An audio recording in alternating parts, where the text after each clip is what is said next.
ሻሎም ሻሎም ሻሎም ናይ እግዚአብሔር ቤተሰብ ሰላምን ጸጋን ክርስቶስ ምስኩል ይኹን ከመይ ሓዲርኩም ክብርን እግዚአብሔር አምላኽ ይኹን ሎሚ ድማ ነዚ መዓልቲ ዝኸውን ናይ ህይወት ቃል ናይ ብርሃን ቃል ክንካፈሊና ቃሉ ጥዑም እዩ ቃሉ የነብር እዩ ቃሉ ኃይልና እዩ አሜን ስለዚ ደስ እናበለኩም ስምዑ በዚ ቃል እዚ ድማ እንዳሳላሰልኩም ንመዓልትኩም በዓወት ንበሩዋ ቃል ዘለዎ ሰብ ዕውት እዩ ቃል ዘይብሉ ሰብ ግን ስዑር ኢየሱስ ጎይታ እዩ ስለዚህ ለማዓንት ድማ እንካፈሎ ቃል መራሒና ውሽጥና አሎ ዝብል እዩ መራሒና ውሽጥና አሎ ዝብል ክንርኢና ክብርን እግዚአብሔር አምላኽ ይኹን ወንጌል ዮሐንስ ምዕራፍ 16 ካብ ጥቕሲ 12 ዝነግረኩም ብዙሕ ካልእ ዘረባ ገና አሎኒ ግና ከሕጂ ክጾ ኣይትኽእሉን ኢኹም እቲ መንፈስ ሓቂ ምስ መጸገና ንሱ ዝሰምዖ ዘበለ እዩ ዝዛረብ እምበር ካብ ርእሱ ኣይዛረብን እዩ ንሱ ነቲ ዝመጽእ ከፍልጠኩም ናብ ኩሉ ሓቂውን ክመርሐኩም እዩ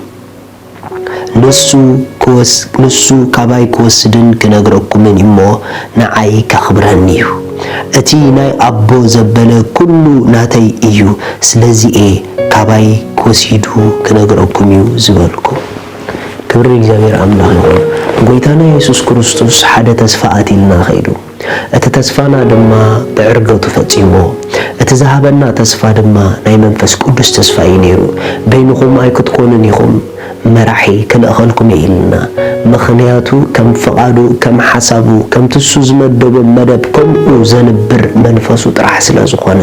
ስለዚ ጎይታና ኢየሱስ ክርስቶስ እሱ ኣብ ህይወትና ንኽኸብር ንሱ ኣብ ነፍስ ወከፍ ስጉምትና ንኽረአ ፍቓዱን ሓሳቡን ኣብ ህይወትና ንኽግለጽ ዘኽእል መራሒ ናብ ምድሪ ሊእኹልና እዩ እዚ መራሒ እዚ ድማ መንፈስ ቅዱስ እዩ ንሱ ናብ ኩሉ ሓቂ ዘበለ ክመርሐኩም ኢሉ ናብ ኩሉ ሓቂ ዘበለ ክመርሐኩም ኢሉ ኣሕዋት ኣብ ነፍስ ወከፍ ናይ ህይወትና ስጉምቲ ኣብ ነፍስ ወከፍ ናይ ህይወትና ውሳነ ኣብ ነፍስ ወከፍ ናይ ህይወትና ጉዕዞ መሪሕነት የድልየና እዩ መንፈስ ቅዱስ መራሒ እዩ ንሕና ግን ተመራሕቲ ኢና ተመራሕቲ ስለ ዝኾንና እዩ መራሒ ተላኢኹና ተመራሕቲ እንተዘይንኸውን ነርና መራሒ ኣይምተላእኸልናን ነይሩ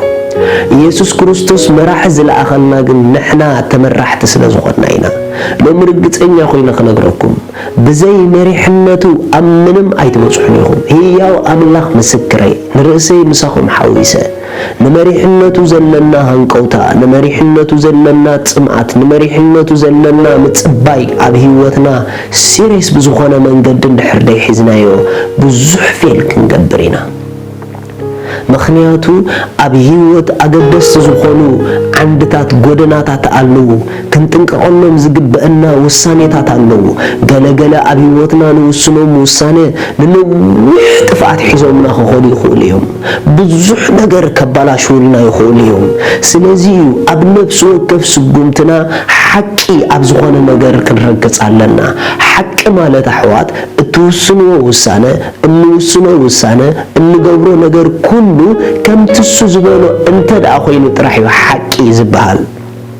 ብዙሕ ጽቡቕ ነገር ክትገብር ትኽእል ኢኻ ብብዙሕ ጽቡቕ ዝመስሉ ጎደናታት ክትከይድ ትኽእል ኢኻ እሶም ግን ሓቂ ማለት ኣይኮነን ብዙሕ ጽቡቕ ጎደናታት ስለ ዝረኸብካ ብዙሕ ጽቡቕ ኣፍ ደገ ስለ ዝረኸብካ ተኣትዎ እንድሕር ኮንካ እሱ ሓቂ ማለት ኣይኮነን ሓቂ እግዚአብሔር እወ ዝበሎ ንዓኻ እንተ ደኣ ረጊጽከ ጥራሕ እዩ ኢየሱስ ክርስቶስ ንዘለዓለም ጎይታ እዩ ሎማ ሓደ ሰብ በዚ መዓልቲ እዚ ኣውጅ ጎይታ ኣነ ናትካ ተመራሒ እየ ኣብ ነፍሲ ወከፍ ናይ ህይወተይ ስጉምቲ መሪሕነት ካየድልየኒ ንበል ብዙሓት ክርስቲያናት ኣብ ህይወትና ንጉዳእ ብዙሓት ኣገልገልቲ ኣብ ኣገልግሎት ንጉዳእ ጽቡቕ ጀሚርና ብሕማቕ ንውድእ ጽቡቕ ጀሚርና ኣገልግሎትና ዘድክመና ዝዓበየ ሽግር እንታይ እንተዳኢልኩም ዋሕዲ መሪሕነቱ ስለ ዘለና እዩ ናይ መሪሕነቱ ዋሕዲ እንተደኣ ኣለና ሽግር ኣሎ ምኽንያቱ መሪሕነት መንፈስ ቅዱስ ኣብ ነፍሲ ወከፍ ናይ ህይወትና ስቴፕ ስለ ዘድልየና ናይ መሪሕነቱ ዋሕዲ ክህልወና የብሉን ዋሕዲ መሪሕነቱ እቲ ሽግር ካበይ ዝመጽእ እንድሕር ኢልኩም ካብ ተመራሒ ይኮነን ካብ ተመራሒ እዩ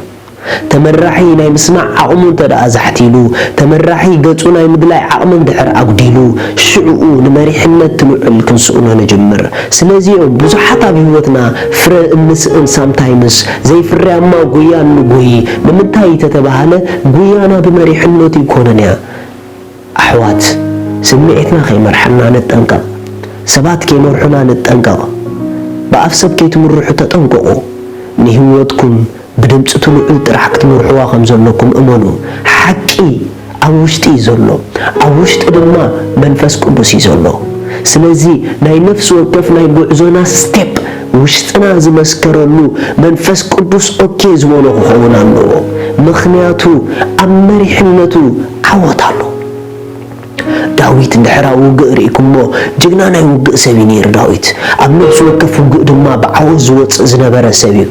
داويت جن أوجع عوت زجبرو سيفو يكونن نداويت أوجع كعوت زجبرو حيلي يكونن نو داويت أوجع زعوته نداويت أكلنا وجعو برتح تجبرو مريحنا تبزي أبير زمع سبسل زنبري داويت نوجع كوت كله قويتا أنت داويت تبني خايز ونيرو هو هيبة كان لهم سبولو كتيلو خاندق أنا حطو نيرو أما بخمي من قد خوت كابلو نيرو ريخم حدا جيزي نفلت مسيلنا برأسنا تمالس نستعوتنا لو مدما همينا عنينا برأسنا نسجون ما نهرم حدا جيزي حزب إسرائيل كوم قاتيهم نعباي كتما ياريكم سعرو كاتيلهم جن نيشتي كتما عيت بهالنيرا نعاي جن بتخكل مريحنا أملاح كي حطتو توجيسهم نعيقهم ما سلزنا بورنا كتما دما وحدا سبات ليهم እቶም ውሑዳት ሰባት ግን ተሳዒሮም ተመሊሶም መሪሕነቱን ተዛሓቱ ነይሮም ኣብ ማእከሎም ዘሎ ሽግር ምነበሮም ነይሩ ጎይታ መጽሐፍ ቅዱስ ምሳሌ እስከ ንኺድ ምሳሌ ምዕራፍ 3 ካብ ጥቕሲ 5 بملوء لبخا بإግዚአብሔር تأمن أب لبوناخا أي تتسقع أب كل من قدخا نعو حسب نسخا أكايدخا تقنعيو بعلي فلت أي تبل بإግዚአብሔር فرح كاب كفوخا رحق ريخو محوات بملوء لبخا بإግዚአብሔር توكلينو أب لبوناخا أي تتسقع أب فلتتك أي تتسقع أب كألنتك أي تتسقع مخنياتو كيودغكا مخنياتو كيقودأكا أمريحنتو تأمامن أمريحنتو تتسقع أمريحنتو لبخا يودغ بعلي يفلت إتبل أي تفلت إنيخا أي تفلت إنيخي كني جيت كتكدلك حسب أملاخ زفلت منفس أملاخي مخنياتو نعنا نتخاب أملاخ زخونا متان كفلت أنا كاب أملاخ زخونا منفسي تواهيونا برازر لو مرقت إنيا غينا تنقركا بزي مريحنتو تنبرو نابرا ترى نابران أسل شاو نابران كونا كايو بمريحنتو تنبرو نابرا قل إسخاب كان جزائر إسخا بنابرا خدنا إخا بهوتك خدنا إخا زقال نخلنا إيو نقلقلتي نتقلقلتي نخلنا زقال قداسيو أب بيزنس كخطعوت مريحنتي هالخا أب تمرتخ خطعوتي مريحنتو أب حدارنا خنعوت مريحنتو أب أقول قلوتنا خنعوت مريحنتو أتوم بإግዚአብሔር زفرحو الصم مريحنت أملاخ زصبيهم كابت حدا نمريحنت أملاخ زصبيو بإግዚአብሔር زفرحيهم نمريحنتو شلل زبنقل فرحات أملاخ زيبلهم يوم سلازي لو مخاب لبونا خاوصا كاب رأس خاوصا كاب فلتت خاوصا أنا زبلو أنقاطات دوس الصم السو بؤو نعونا بزبل علم أتو السو دما كمر حكايو كويتا لومي أبهوتي مريحنتك يبزح اللي يقولوا شالوم